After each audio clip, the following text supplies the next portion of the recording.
baik syarat bermasalah maupun kemudian melakukan perbuatan tercela terpenuhi. Dalam bahasa ketatanegaraan disebut misdemeanor, ya. Tinggal keberanian anggota DPR 25 orang paling ditunggu di Republik ini menandatangani usul pendapat DPR bahwa Wakil Presiden telah melanggar hukum atau tidak memenuhi syarat. Ini masih 6 bulan berkuasa. Mestinya apakah Wakil Presiden betul-betul terpilih karena kemampuan, karena syarat yang layak, atau memang karena ada rekayasa? Kalau kemudian Wakil Presiden dipertanyakan syaratnya, sehingga dia terungkap skandalnya, apakah akan berimbas? Presiden dapat kemudian menunjuk 2 orang calon Wakil Presiden untuk dipilih oleh MPR, berdasarkan hak prerogatifnya.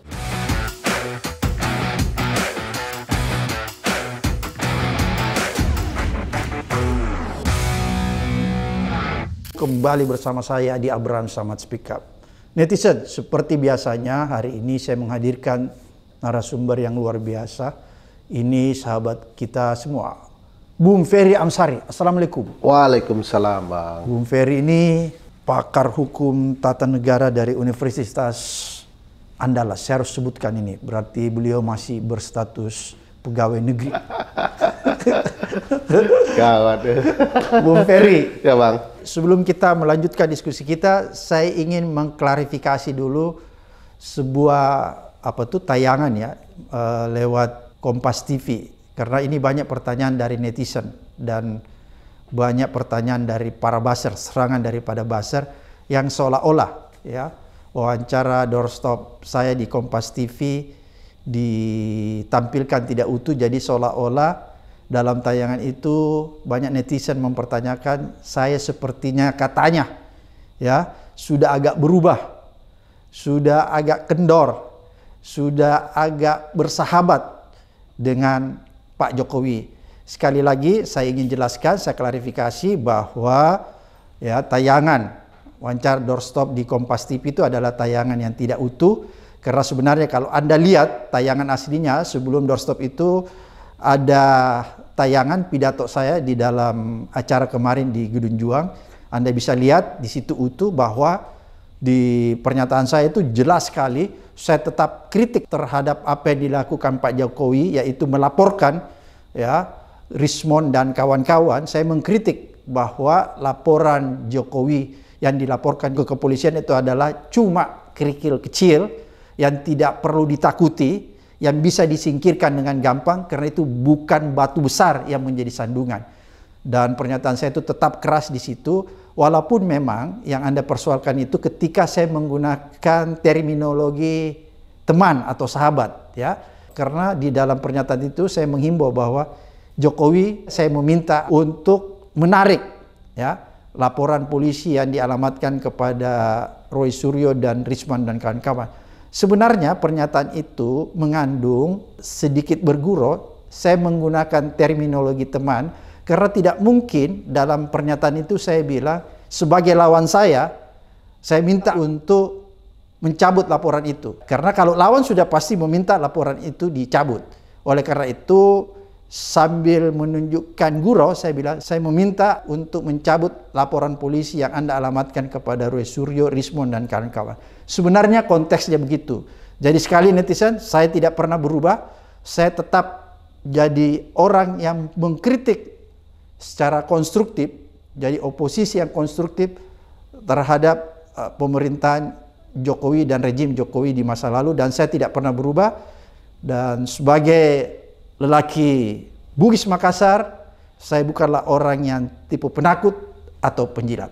Terima kasih atas klarifikasi saya. Bung Ferry, ini kan kemarin hiruk pikuk ya.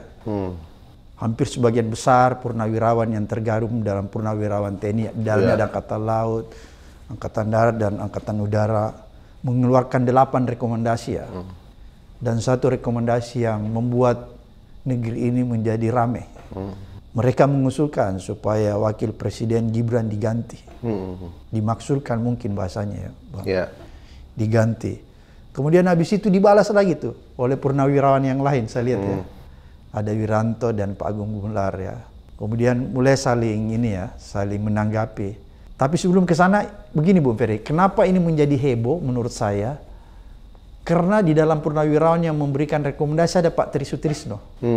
Ya kan? Beliau ini kan mantan Panglima dan Wakil Presiden.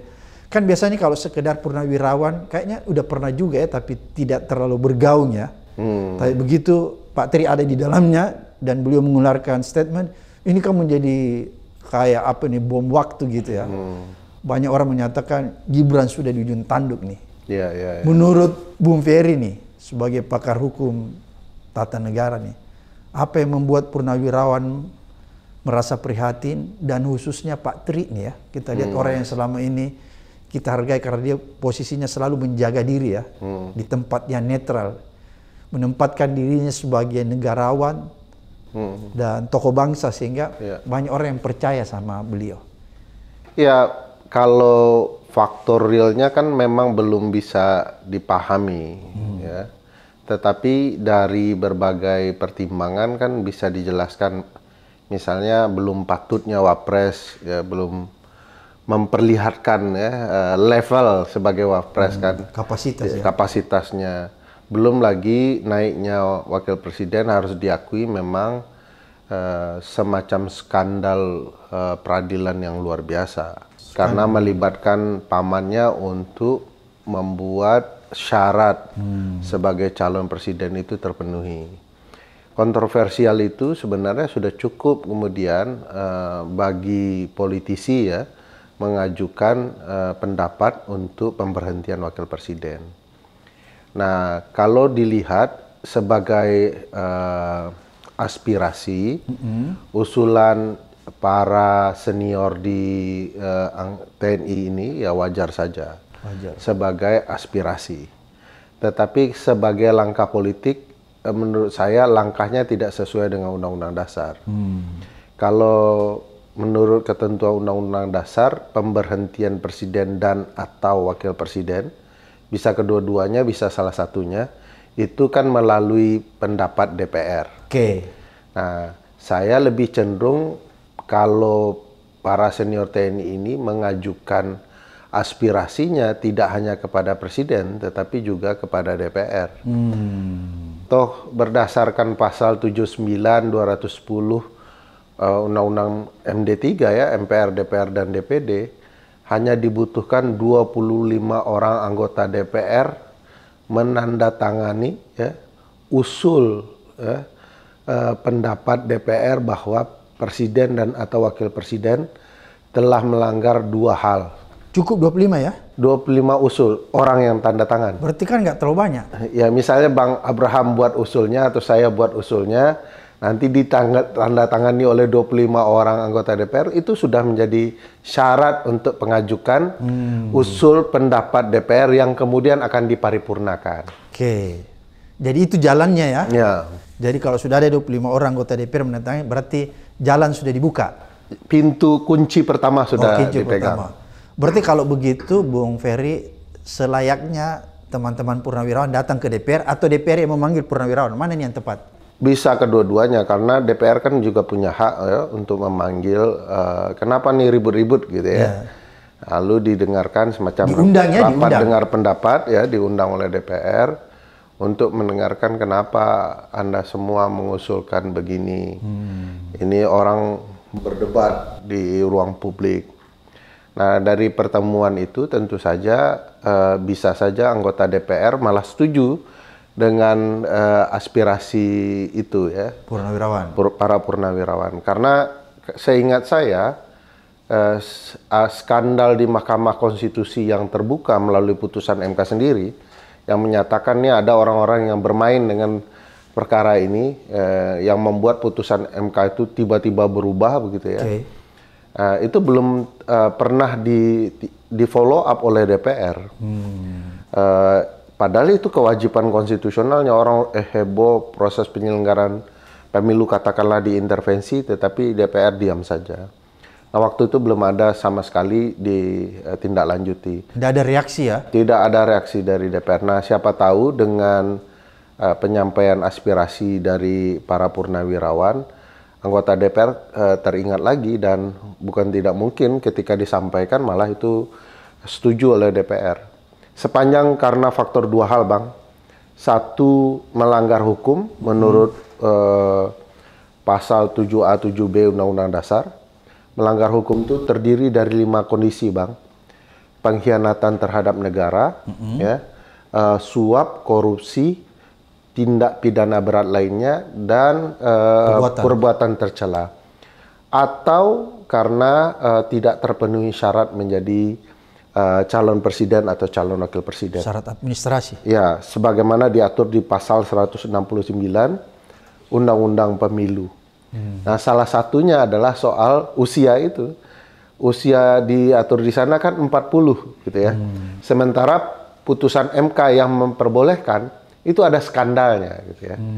Nah, kalau itu terbukti, itu jadi alasan saya pikir sangat kuat untuk diajukan pendapat DPR. Jadi walaupun ada putusan MK, tapi putusan MK itu disinyalir, diduga ada masalah. Ada ya skandal menurut saya. Ya? Karena yang bilang begitu ya Hakim MK sendiri dalam pertimbangan hukumnya kan. Hakim Konstitusi yang beberapa orang mengatakan sangat aneh sekali tiba-tiba putusan ini berubah. Dissenting opinionnya. Ya, dan kita ketahui di hari libur itu ketika terjadi pendaftaran kembali permohonan untuk Mas Gibran, dari orang-orang tertentu, itu dilakukan di hari libur. Dan di hari libur yang sama itu, Ketua MK ketika itu hadir di kantor gitu ya. Pak Manusman ya? Ya, sangat kebetulan dan mestinya melalui penyelidikan yang sangat luar biasa. Gitu. Jadi menurut Bung Ferry melihat bahwa sebenarnya usulan tentang pemaksulan ini sebenarnya dari dulu bisa ditindaklanjuti ya oleh DPR. Ya. Tapi DPR sendiri tidak pernah memulai, kira-kira begitu, Bung? Tidak pernah memulai. Padahal syaratnya kan gampang sekali, Bang. Untuk memulai hanya 25 orang. Dengan syarat minimal ada 1 orang dari fraksi yang berbeda. Kan oposisi kurang lebih 110 kursi. Nah, kalau 25 tanpa ada partai lain kan gampang sekali. Tapi harus ada 1 orang. Jadi 24 partai X ya, 1 orang harus partai Y minimal. Itu mudah ya? Mudah sekali, Bang. Kalau anggota DPR ini punya niat untuk membongkar skandal politik besar ya yang merusak peradilan kita, yang merusak ekosistem pemilu kita, ya harusnya ada proses itu. Nah, ini enak juga nih ada para senior di TNI yang mencoba menggulirkan isu ini kembali ya. Nah, tinggal kesadaran anggota DPR mau tidak mau untuk menindaklanjuti. Tapi kalau untuk ke presiden, menurut saya itu tidak tepat, Bang, kalau disampaikan kepada presiden. Walaupun Pak Presiden adalah ketua umum partai terbesar, nomor 3 terbesar gitu ya. Jadi kalau oposisi dan partai presiden bergabung selesai itu, Bang. Selesai barang ini ya? Selesai. Jangan dulu, kalau kita hitung misalnya oposisi nih, PDIP bergabung dengan Gerindra, hitung-hitungan suaranya masuk nih bareng? Diusul bisa. Ya, tetapi untuk hadir di dalam usul itu kan dibutuhkan 2/3 anggota DPR hadir. 2/3 dari 580 sekian-sekian itu belum 380-an itu, Bang. 387 kalau saya tidak salah. Itu belum cukup itu, Bang. Belum cukup. Masih harus mencari dari partai lain ya. Nah, kalau bicara oposisi dan partai koalisi presiden pasti selesai, Bang. Bung Ferry, bisa nggak Bung Ferry menganalisa sedikit ini, memberikan kita sedikit pencerahan. Kenapa waktu awal-awal skandal itu ya, itu kan sempat ribut di DPR tuh. Ya. Kelihatannya akan ada pemaksulan, kan awal-awal gitu ya. Tapi kenapa itu menjadi habis itu hilang kayak ditelan bumi aja itu isu. Ini untung ada Purnawirawan yang mengingatkan kembali.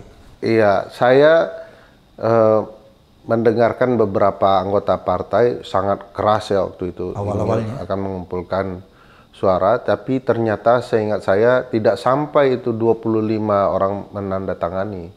Jadi tapi sudah ada yang sempat tanda tangan? Sudah ada yang sempat tanda tangan konon kabarnya. Jadi itu rencana layu sebelum berkembang, Bang. Jadi wajar karena ketika itu Pak Presiden Joko Widodo kan sedang ditampuk kekuasaan. Masih presiden dan sangat kuat gitu ya. Tapi kalau sekarang kan komposisi parlemen berbeda, komposisi politik berbeda, Dan Pak Presiden Joko Widodo bukan lagi orang yang berkuasa. Jadi usulan dulu itu tiba-tiba hilang di muka bumi ya karena menurut saya kekuasaan. Nah sekarang muncul lagi, tinggal keberanian anggota DPR, 25 orang paling ditunggu di Republik ini, menandatangani usul pendapat DPR bahwa Presiden atau Wakil Presiden telah melanggar hukum atau tidak memenuhi syarat. Bung Ferry, katakanlah ya, misalnya DPR ini tidak mengundang secara formal Purnawirawan ini, bisa nggak dia tiba-tiba mengusulkan seperti yang tadi Bung Ferry sampaikan? Iya, kalau senior TNI tidak diundang oleh DPR, mereka bisa meminta untuk didengarkan. Mereka bisa mengirim surat untuk berdiskusi dengan DPR. Atau DPR tanpa usul siapapun, bisa buat usul sendiri bisa. Karena memang ada masalah. Karena memang ada masalah. Beda misalnya kalau tidak ada masalah, terus membuat usulan, itu yang bisa dianggap mengada-ada ya, politis. Mengada-ada. Kan sebenarnya masalah itu sudah terlihat di depan mata. Semua orang nonton sidang Mahkamah Konstitusi begitu ya. Ada perubahan batas usia yang kemudian semua orang tahu putusan itu hanya diperuntukkan untuk wakil presiden, tidak ada yang lain. Nah ini kan alat bukti petunjuk yang terang benderang di hadapan semua orang. Jadi sekarang ini kita seperti orang-orang yang sedang menutup mata, telinga, dan hati nuraninya. Kalau di dalam terminologi filosofi kan ada nutup mata, telinga, dan mulut ya. Ini tidak hanya 3 itu, bahkan nurani pun ditutup, membiarkan kerusakan konstitusional itu terus berlanjut. Dan menurut filsuf katanya kalau hati nurani sudah tertutup itu tanda-tanda kegelapan ya. Ya apa zaman kegelapan sudah datang. Oke, Bung Ferry, tadi menarik kan Bung Ferry bilang pada saat itu usulan ini menjadi patah di tengah jalan karena Pak Jokowi masih presiden, masih ditampuk kekuasaan. Sekarang kan beliau sudah tidak. Ya. Tapi ada fakta yang kita bisa lihat bahwa dia masih cawe-cawe dan dia punya kekuatan besar. Misalnya kemarin tiba-tiba ada polemik penggantian anak Pak Tri Sutrisno. Kan kita lihat setelah Pak Tri Sutrisno mendukung, tiba-tiba anaknya Pak Tri yang Pangko Wilham ya. Ya, Panglima Komando Gabungan gitu lah ya.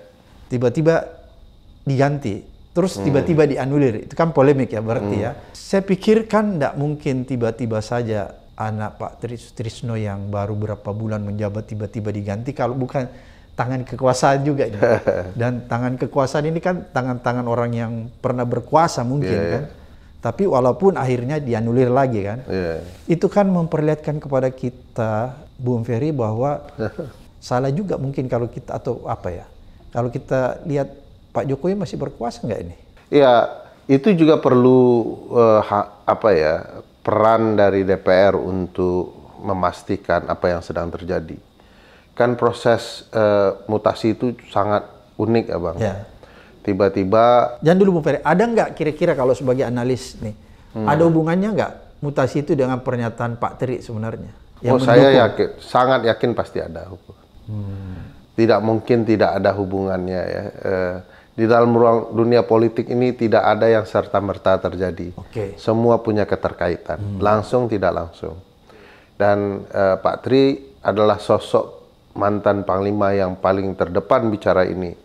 Yang dihormati, saya dengar paling senior ya, di antara yang masih hidup. Jadi tentu akan mempengaruhi pendapat jenderal-jenderal yang lain, prajurit-prajurit ya. Bahwa ada seniornya yang berpendapat ada masalah. Lalu kemudian tiba-tiba anaknya tidak ada angin, tidak ada hujan, tiba-tiba dipindahkan. Lalu setelah diganti, dianulir. Kan timbul pertanyaan besar, peran DPR apa? Ada apa ini semua? Harusnya DPR memanggil ya? Harus DPR manggil. Siapa itu yang menyuruh? Meminta Panglima memindahkan Pak Kunto, Arif ya. Lalu kenapa kemudian dikembalikan? Apa yang sedang terjadi? Apakah tiba-tiba dapat mimpi Panglima, tiba-tiba dapat hidayah berubah begitu kan? Wangsit dan segala macam. Itu perlu digali.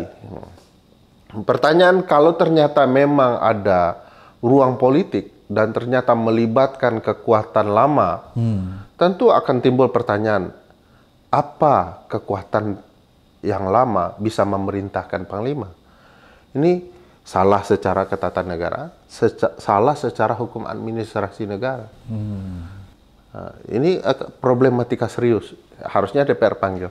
Kalau ternyata ada kekuatan lama berperan, wah ini skandal berikutnya lagi nih yang harus ditelaah, dan kalau ternyata itu berkaitan dengan usul dari Pak Tri dan yang lain-lain itu, sehingga Pak Kunto diganti, wah itu betul-betul sudah terpenuhi alasan ya untuk kemudian mempermasalahkan seseorang. Dalam hal ini bukan tidak mungkin berkaitan dengan Mas Gibran. Jadi bagi saya ya perlu dilihat, ditelusuri lebih jauh. Sayang di Indonesia itu kan skandal itu muncul, hilang, lenyap gitu ya, dilupakan. Harusnya ada peran politisi untuk membongkar ini, dan tanda-tanda kita punya politisi-politisi baik adalah mempertanyakan ini. Nah, kalau tidak ya kita mungkin tidak punya orang yang baik untuk mempertanyakan hal-hal yang mestinya diungkap. Menarik apa yang disampaikan Bung Ferry, ini termasuk skandal besar sebenarnya, apa yang terjadi di TNI ini ya. Abang tahu nggak Bang, selain Pak Kunto itu ada Pak Buntoro kan, Laksda itu yang Angkatan Laut. Iya. Lalu di dalam mutasi itu dia dipindahkan ke jajaran Angkatan Darat. Di mana di dunia ini Bang, Angkatan Laut... Yang ajudannya Pak Jokowi ya sebelumnya? Ya, saya udah tahu jabatan dia sebelumnya. Katanya sih orang ya, saya pernah diskusi dengan beliau ini. Ini salah satu tentara pintar gitu ya. Siapa itu? Pak Buntoro. Oke. Ya. Dan tiba-tiba ada orang bintang 3 di Angkatan Laut pindah ke Angkatan Darat. Itu kan ada apa ini semua? Jadi dia menggantikan Pak Kunto itu? Nah, saya belum tahu tuh, tapi pindah ke jajaran itu ya, yang harusnya itu tidak masuk akal. Dan menurut saya itu yang harus diungkap. Apa yang terjadi? Kenapa tiba-tiba ini bisa pindah, kemarin Pak Kunto, sekarang ini? Nah, ini yang perlu dibongkar oleh parlemen. Kan tugas DPR mengawasi, Bang. Mengawasi apa? Pelaksanaan undang-undang. Ini pelaksanaan undang-undang kacau, tapi DPR masih adem ayem gitu ya. Jadi banyak cara nih teman-teman senior TNI untuk masuk kepada DPR dan DPR menjalankan tugas konstitusional mereka. Salah satunya ya ini, selain yang disampaikan di dalam 8 tuntutan itu ya, untuk kemudian dibongkar di DPR, juga mereka bilang ini apa yang sedang terjadi gitu. Jadi ini kesempatan masuk para senior TNI, selain apa yang kami tuntut, ini ada yang lain nih yang Anda harus bongkar. Karena ini skandal besar ya? Skandal besar, Bang. Bukan biasa-biasa aja ya? Bukan, mana ada, Bang, skandal perpindahan dalam 1-2 hari berganti-ganti begitu di jajaran tertinggi TNI kita. Belum lagi salah penempatan orang, itu kan bagi saya nggak masuk akal, Bang. Oke, mencoreng ya? Ini mencoreng, memalukan ya, merusak konstitusi kita. Pelanggaran terhadap hukum ketatanegaraan menurut Bung Ferry? Menurut saya ya, karena gini, prinsipnya kan pasal 30 Undang-Undang Dasar, bahwa tugas pertahanan itu ada di TNI, keamanan di kepolisian. Dikaitkan dengan pasal 10 Undang-Undang Dasar, bahwa 3 matra militer itu dipimpin oleh satu orang, namanya presiden. Nah, sekarang kalau ada ya, orang yang memerintahkan panglima selain presiden yang berkuasa, kurang pelanggaran konstitusional apa lagi, Bang? Atau ada kesalahan administrasi. Panglima bilang hari ini pindah orang, ternyata dia salah, lalu menarik. Itu kan ada problema administrasi. Kalau tidak panglimanya salah, jajarannya yang salah, Bang. Abang bayangkan kalau institusi pertahanan paling penting di Republik kita salah-salah, Bang. Besok perang pagi kita, Bang. Atau keamanan atau keamanan publik terganggu oleh langkah-langkah yang salah. Jadi aneh kalau kemudian DPR tidak merespon ini secara serius. Ya kayak kita udah tahu lah sama-sama rahasia, ya udah diam aja. Nah, ini yang sering terjadi gitu ya. Jadi sebenarnya perkara ini tidak bisa dianggap sebagai perkara maladministrasi di TNI ya, bukan? Ansih, ya. Tidak bisa dianggap perkara administrasi ansih. Pasti ada hal-hal lain yang perlu dilihat. Berarti ini skandal politik kalau menurut Bung Ferry? Potensi ada skandal politik besar. Oke, Bung Ferry. Ini kan sudah luar biasa nih kalau seperti tadi Bung Ferry sampaikan bahwa mulai pergantian ini juga termasuk skandal politik yang luar biasa ya. Dan ini bisa menjadi pintu masuk lagi, kunci tadi Bung Ferry bilang kan. Selain misalnya tadi usulan dari Purnawirawan untuk memaksulkan Gibran dan lain-lain sebagainya. Dan kemudian tadi Bung Ferry menjelaskan ada beberapa jalan ya, misalnya pelanggaran hukum, kemudian juga pelanggaran administrasi pencalonan, itu semua pintu masuk ya. Kalau misalnya DPR seandainya punya punya kemauan yang baik untuk menegakkan kembali konstitusi, maka seluruh skandal-skandal ini bisa dibuka secara terang benderang ya. Dibuka secara terang benderang ya. Ya DPR mau langsung menggunakan, kan DPR kan punya 3 hak Bang. Hak interpelasi, bertanya, hak angket, menyelidiki, hak menyatakan pendapat ujungnya. Ini pendapat DPR melanggar hukum atau tidak. Ketiga-tiganya bisa dipakai bersamaan atau mau ujungnya saja, boleh DPR. Nah, jadi mau dimulai dari interpelasi dulu, panggil anggota para purnawirawan, ada apa? Tapi bisa langsung? Bisa langsung menyatakan pendapat. Syaratnya hampir sama, 25 orang mengusulkan gitu ya. Menurut ketentuan pasal 79-210 Undang-Undang MD3. Tinggal saya tidak melihat ya ada nuansa itu ya, karena mungkin ini bukan perkara sederhana ya, karena politiknya mungkin jadi sangat luar biasa di belakangnya. Kalau biasanya ini ada kepentingan partai yang terganggu, kepentingan konstitusional yang terganggu, kepentingan publik terganggu, ya pasti akan dipanggil itu Bang. Pasti.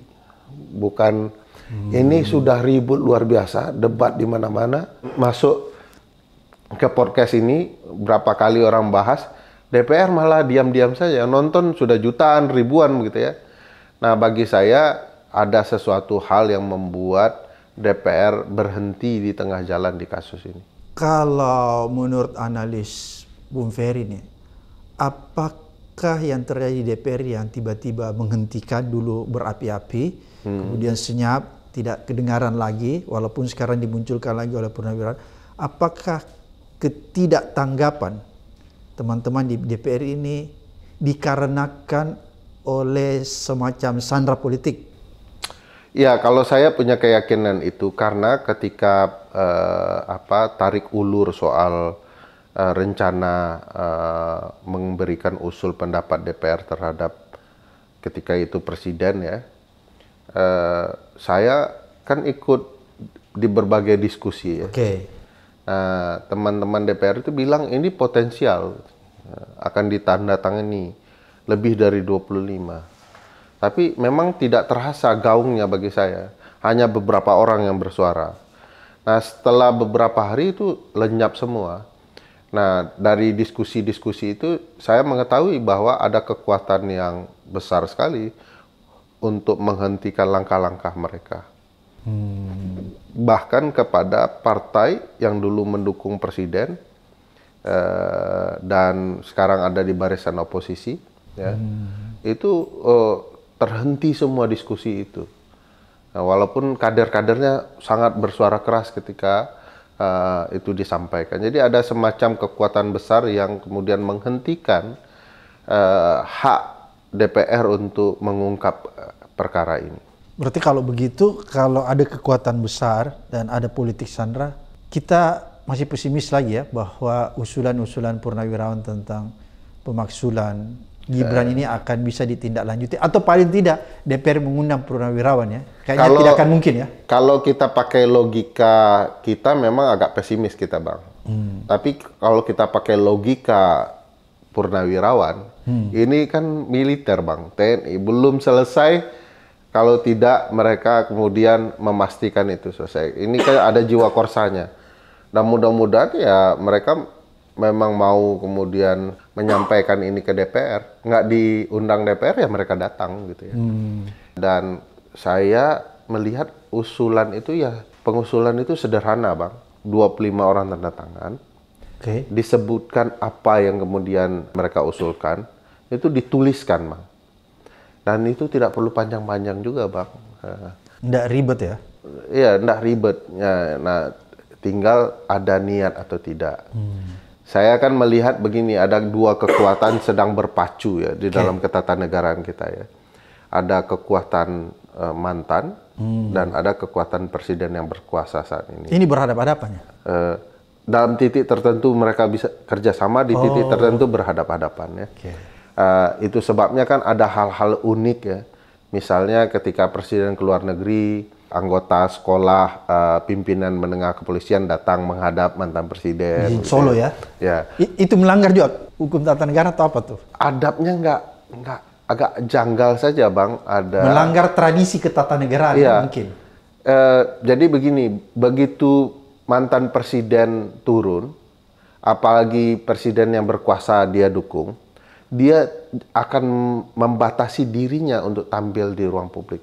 Dia menunjukkan dukungan kepada presiden berkuasa. Harusnya dia tidak melakukan itu. Tidak melakukan itu. Bahkan Bang, pernyataan menteri-menteri tertentu yang bos. Menyatakan bosnya, masih bosnya, itu merusak pasal 17 Undang-Undang Dasar, Undang-Undang Kementerian Negara, 39/2008 tentang Kementerian Negara, bahwa menteri-menteri itu diberhentikan, dilantik presiden dan bertanggung jawab kepada presiden yang berkuasa, bukan bertanggung jawab kepada presiden sebelumnya, gitu ya.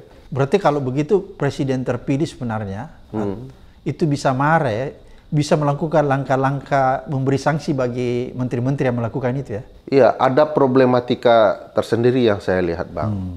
Siapapun presidennya tidak akan nyaman ada dua matahari kembar. Saya pastikan itu Bang. Dalam sejarah ketatanegaraan dimanapun, sistem presidensial, nggak akan ada matahari kembar itu. Jadi ini kayak matahari kembar, Bung? Matahari, dua matahari kembar kekuasaan, saya bilang begitu ya. Dan janggal bagi saya Bang, kalau kemudian presiden berkuasa membiarkan itu. Tapi anehnya, ini fakta sejarah ketatanegaraan kita, presiden berkuasa malah meneriakan hidup Jokowi misalnya, berkali-kali begitu ya. Bagi saya itu janggal sekali secara adab politik ketatanegaraan. Berterima kasih kan sudah harusnya lewat nih. Ini sudah berbulan-bulan setelah pemilu itu diulang. Ada apa gitu ya? Dan semacam ada legitimasi bagi mantan presiden Joko Widodo untuk selalu muncul. Abang boleh periksa deh. Dari sekarang sudah 6 bulan presiden baru, gitu ya. Tapi pemberitaan soal mantan presiden, Presiden Joko Widodo, itu tidak berhenti-henti. Mana ada Bang? Ya, Abang boleh cek untuk Pak SBY, Bu Mega gitu ya. Selesai semua. Ya, selesai ya 1-2 kali misalnya lebaran berkunjung jadi pemberitaan, tapi tidak ada wisata Jokowi. Geng motor gede datang gitu ya. Rakyat menunggu mau berfoto selfie dengan presiden. Lalu kemudian ada pimpinan menengah, ada wakil menteri datang gitu ya. Ada yang lain-lain datang. Sespim. Belum lagi menengah ya. Belum lagi pemberitaan yang dibuat sendiri, melaporkan soal ijazah. Jadi tiap hari kita ditonton berita soal Presiden Joko Widodo. Dan itu bagi saya nggak lumrah. Kira-kira apa yang sedang terjadi, Bu Ferry? Kalau menurut Anda nih? Ada orang yang tidak mau dilupakan, gitu ya. Ada orang yang masih penasaran mungkin dengan kekuasaan. Dan ini yang mestinya jadi peran Presiden Prabowo. Kalau Presiden Prabowo bilang, saya mau terlihat, ya ini akur, merangkulnya Presiden Prabowo. Lah merangkul kan tidak harus memberikan berlebihan komposisi. Abang bayangkan di tengah orang mempertanyakan soal dua matahari kembar kekuasaan, Presiden Prabowo mengutus Presiden Jokowi ke Vatikan ya, untuk menghadiri penghormatan terakhir kepada meninggalnya Paus. Begitu. Bagi saya tidak ada persoalan bahwa mantan presiden diutus khusus oleh presiden. No problem. No problem. Tetapi jadi masalah ketika seluruh keributan soal matahari kembar ini Presiden seolah-olah memberikan karpet merah bahwa memang benar Ada matahari. ada dua matahari kembar yang sedang berjalan.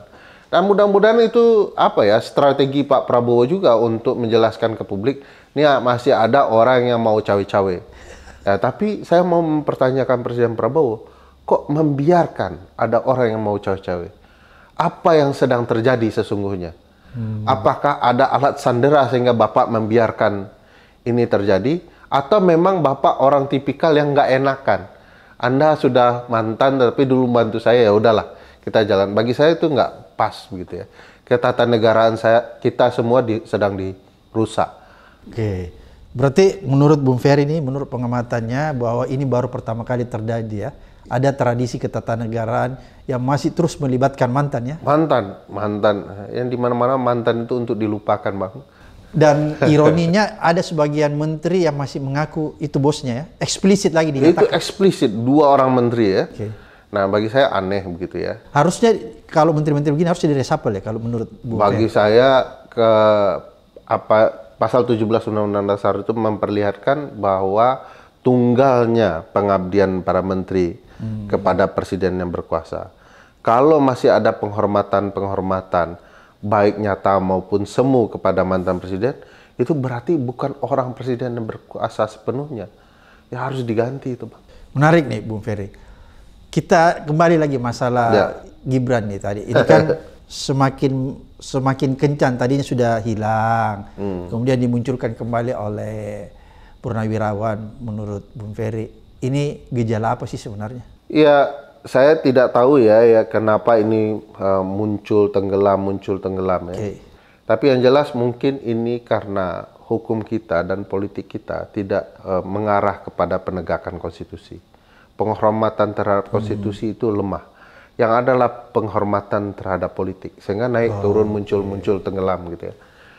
Nah, kalau kita mau menghormati konstitusi kita, mestinya perkara ini kita tuntaskan sesegera mungkin.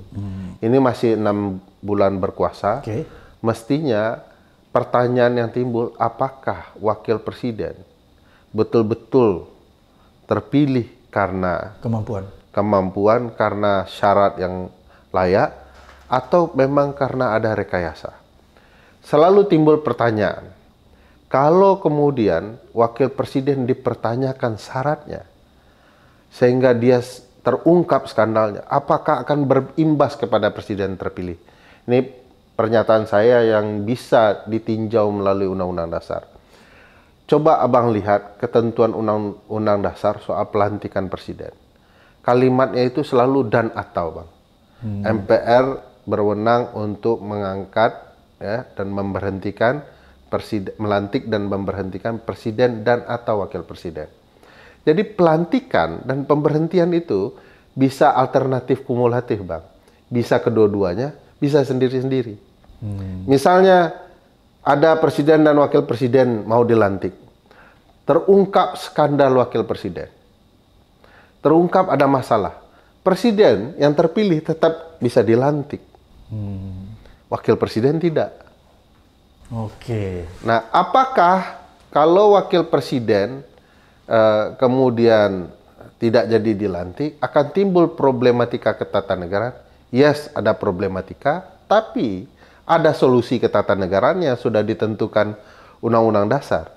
Presiden dapat kemudian menunjuk 2 orang calon wakil presiden untuk dipilih oleh MPR. Berdasarkan hak prerogatifnya? Berdasarkan hak prerogatifnya. Ya pastilah ada nuansa-nuansa politiknya, partai pendukungnya ingin nama-nama kan. Tapi yang berhak mengajukan 2 nama itu ya presiden ke MPR. Nanti MPR yang akan memilih 1 orang untuk mewakili. Semua solusi ketatanegaraan sudah dijawab. Termasuk kalau misalnya presiden yang bermasalah, sudah ada solusi ketatanegaraannya. Jadi tidak perlu khawatir. Kalau memang diungkapkan ada problematika. Kita tahu kok bahwa tidak mungkin menggagalkan hasil pemilu saat ini kedua-duanya karena akan timbul kekacauan ketatanegaraan. Nah, solusi ini kan sudah dijawab. Yang ada itu adalah keraguan dan penekanan ya, bahwa kalau seandainya Gibran diganggu, potensial juga presiden terganggu. Padahal jawaban konstitusionalnya tidak begitu. Itu tergantung siapa yang buat masalah, Bang. Oke. Tadi menarik Bung Ferry ngomong-ngomong tentang kapasitas, bahwa selama dalam perjalanan nih kita tidak melihat kapasitas Gibran sebagai kapasitas sebagai wapres, sehingga mungkin itu yang membuat Purnawirawan semakin resah dan mengusulkan. Seperti gitu yang saya tangkap ya. Apakah kalau Bung Ferry melihat nih dari kacamata hukum ketatanegaraan, apa yang dilakukan Gibran selama ini udah layak nggak dia sebagai wakil presiden, atau memang ada masalah yang sangat serius sehingga perlu dilakukan atau dipikirkan tentang pergantian? Saya mau konsisten dengan pendapat saya sebelumnya. Wakil presiden itu hampir bisa dikatakan ban serap. Abang ingat kan pendapatnya? Dari awal tuh. Tapi ban serap itu sendiri untuk bisa perjalanan bernegara baik, juga kualitasnya harus bagus, Bang. Kalau nggak dalam perjalanan bernegara, tiba-tiba ban utama ada masalah, dia nggak memenuhi standar. Itu kan sama aja kita membuat kecelakaan terhadap diri. Jadi kualitasnya harus baik. Oh, jadi ban serep dengan ban asli itu harus hampir sama? Harus sama, Bang. Jadi wakil presiden dan presiden seharusnya kemampuan intelektualnya sama. Nah, di dalam sistem presidensial memang tugas wakil presiden itu hampir bisa dikatakan tidak ada. Di Amerika sendiri sebagai ibu, wakil presiden itu hanya ditugasi memimpin senat. Nah, dalam perkembangannya memang ada tugas-tugas kecil lanjutan ya. Nah, kita juga begitu. Tugas wakil presiden itu kalau tidak diberikan oleh konstitusi dan presiden, tidak ada tuh, Bang. Namanya juga ban serap. Nah, kalau masih ada ban utama, jangan ban serap ngelinding kemana-mana, itu jadi aneh gitu ya. Nah, dari berbagai cerita soal kepatutan, kelayakan, memang ada berbagai problematika yang saya lihat. Ini mungkin karena naik dipaksakan gara-gara ada skandal di MK itu ya. Misalnya, kira-kira gitu. Iya, di Karbit gitu. Misalnya saya selalu merasa janggal dengan video Pak Wakil Presiden soal bonus demografi. Monolog gitu ya. Iya. Dia mengatakan ini kesempatan anak muda bla bla bla, karena dia kan sendiri anak muda juga ya. Tapi timbul pertanyaan besarnya, kenapa kalau turun ke lapangan sebagai orang yang menyongsong gagasan anak muda harus berperan, yang selalu diberikannya itu yang aneh-aneh, ada make up, ada tukang cukur ya, skincare dan segala macam. Saya pikir ngapain bicara bonus demografi gitu ya, kalau ternyata anak muda dianggap cuman sebagai penikmat hal-hal yang menurut saya bermasalah. Nah, wakil presiden dalam sikap ketatanegaraan seperti ini yang menurut saya agak jauh panggang dari api gitu ya. Nah, masa sebanyak ini orang di Republik ini, banyak yang berkualitas, Bang. Anak muda ya? Baik yang muda maupun yang senior lah. Kok yang terpilih dengan segala hormat tanpa mengurangi hak kemanusiaannya, terlalu jauh. Anda masih perlu banyak hal berproses. Saya misalnya menyaksikan sikap-sikap tertentu. Misalnya, boleh enggak wakil presiden berbohong terhadap sesuatu? Di hadapan ruang publik, dia tidak boleh memperlihatkan sesuatu yang dianggap celah. Saya ambil contoh, Bang. Dulu kalau ada dia diwawancarai, apakah akan menyelesaikan masa jabatannya sebagai wali kota Solo? Dia jawab iya. Ditanya bapaknya kan ada juga tidak pernah menyelesaikan jabatan di Jakarta. Dia bilang enggak, dia akan menyelesaikan. Faktanya tidak menyelesaikan. Abang tahu enggak, ada yang menarik. Dia punya kesempatan untuk terus menyelesaikan jabatannya sebagai wali kota, tapi dia tidak mau. Lain hal, Bang, dia mendapatkan jabatan baru sebagai wakil presiden. Ya. Tapi dia masih menjabat jadi wali kota. Tiba waktu pelantikan, dia harus mundur. Dia harus menjadi wakil presiden. Ini dia masih punya waktu untuk terus mengabdi. Dia berhenti di tengah jalan setelah hasil pemilu. Padahal dia masih bisa kok. Belum kok dilantik jadi wakil presiden. Jalan aja, masih banyak waktu. Saya perlu habis-habisan mengabdi. Tapi dia memilih untuk berhenti di tengah jalan sebelum masa dia dilantik. Artinya orang melihat jabatan wali kota Solo bukan untuk pengabdian, tapi untuk batu loncatan, step stone saja. Nah, jadi ada nuansa Belum lagi nuansa berbohong, dulu mau menyelesaikan. Belum lagi kalau apa yang dia sampaikan di akun Fufu Fafanya ya. Iya. Jadi baik syarat bermasalah maupun kemudian melakukan perbuatan tercela. Terpenuhi. Dalam bahasa ketatanegaraan disebut misdemeanor ya. Melakukan perbuatan tercela. Apa itu perbuatan tercela? Dalam keilmuan kami, Bang, perbuatan tercela itu adalah segala hal yang cela oleh masyarakat. Berbohong. Tidak pantas ya? Tidak pantas. Kalau di dalam bahasa kita ada 3 kategori.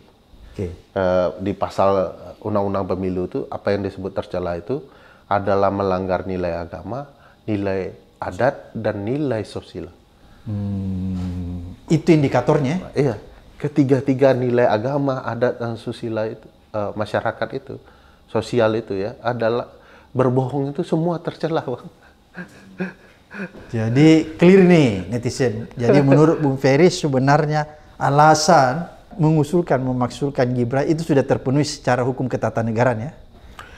Iya Bang, sudah sangat terpenuhi. Kalau dari catatan kami kan pernah menuliskan ya kira-kira apa saja.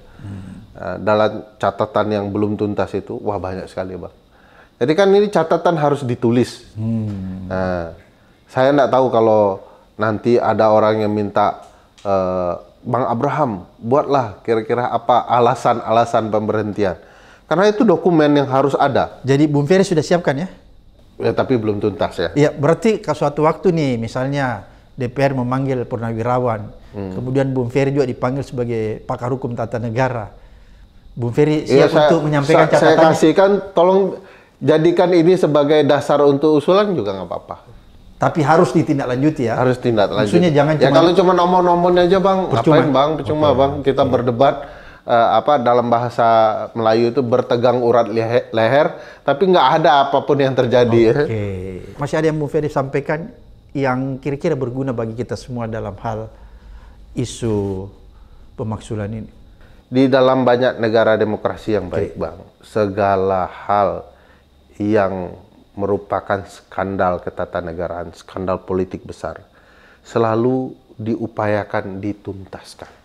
Meskipun misalnya saya ambil contoh Richard Nixon, Bang, Watergate, itu tidak terungkap karena impeachment berhenti karena beliau mengundurkan diri, tetap skandal itu dibahas, dicerna, diinvestigasi, dan diungkapkan beberapa tahun kemudian oleh negara. Yang saya ingin katakan, kalau tidak Anda ungkapkan hari ini, sejarah yang akan mengungkapkannya. Nah, pilihan para politisi adalah memastikan sejarah tidak kelam di masa lalu. Bayangkan Bang, negara kita sudah kelam hari ini, sejarah kedepannya juga akan kelam Bang.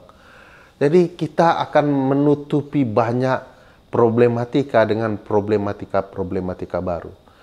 Kalau ingin menjadi bangsa beradab, ini harus diungkap.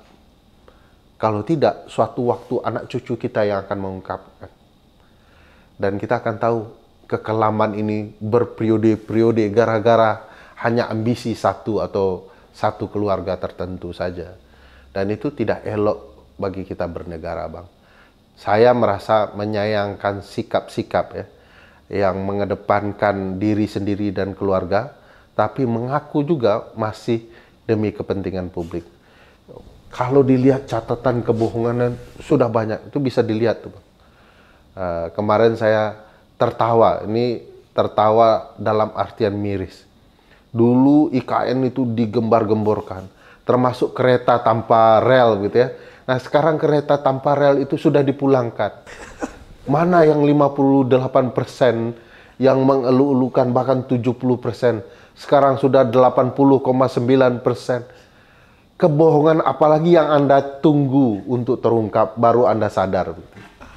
Luar biasa netizen apa yang disampaikan Bung Ferry ini kembali mengingatkan kita pada berbagai macam kedustaan yang terjadi di masa lalu yang menurut Bung Ferry semua skandal ketatanegaraan wajib hukumnya untuk diungkap karena ini menjadi catatan sejarah buat generasi selanjutnya. Sampai ketemu di episode berikutnya di Abraham Samad Speak Up.